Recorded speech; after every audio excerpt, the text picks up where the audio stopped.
کشتی ہل رہی ہوتی ہے تو ہم لوگ کھڑے ہو کر نماز پڑھ نہیں سکتے، ہم لوگ کشتی ہلتی رہتی ہے، بیٹھ کے نماز پڑھ سکتے ہیں ہم لوگ۔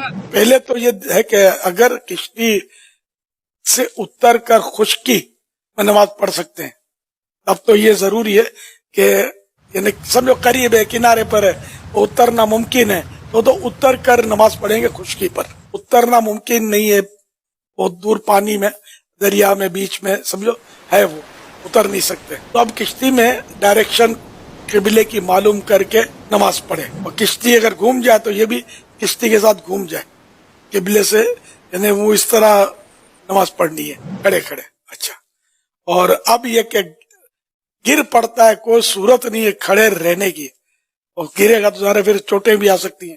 جو سوال کرنے والا تھا وہ تو بیچارہ گرا تو پھر اور زیادہ آزمائش ہو سکتی ہے۔ ایسی صورت میں یہ عذر ہے کہ یا تو وہ گر پڑے گا، یہ جھجکولے لے رہی ہے تو بھی بیٹھ کر نماز پڑھ سکتے ہیں، اگر کھڑے کھڑے پڑھنے سے چکر آتے ہیں تو بھی بیٹھ کر نماز پڑھ سکتے ہیں۔ ہم جب سفینے میں گئے تھے نا، وہ مدینہ شریف ایک بار گئے تھے، اس میں جو تجربات ہوئے مجھے، ہمارے خود قافلے میں بھی کافی صاحب ہے، شاید میں اور شاید ایک آدھ اور بچا، باقی سب بیمار ہوئے۔ پہلا سفر میرا بھی تھا، ان کا بھی تھا، لیکن بس مالک کی مرضی، تو وہ بیچارے۔ اچھا، پھر دوسرے لوگ دے مطلب وہ الٹیوں میں الٹیاں کریں، چکر آئیں، اور یہ ہے مطلب آزمائش والا سفر۔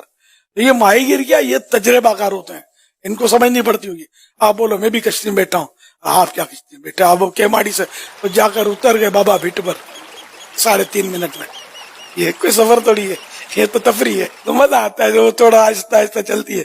وہ 20 سمندر میں جو چلتا ہے نا جہاز، تو پتہ چلتا ہے کتنے 200 ہوتے۔ خود جہاز کے کرو ہم کو مشورہ دیتے تھے کہ بھائی ایئر حج کرنا چاہیے، اس میں نہیں کرنا چاہیے۔ پھر ہمارے ہاں تو وہ بند ہی ہو گئے سفینہ سستا پڑتا تھا، اور 7 دن آنے کے، یعنی 15 دن تقریباً آنا جانا، اس میں تو ٹائم بھی اچھا ملتا تھا۔ لیکن اب ہمارے یہاں حج کے سفینے نہیں چلتے، کئی سال ہوئے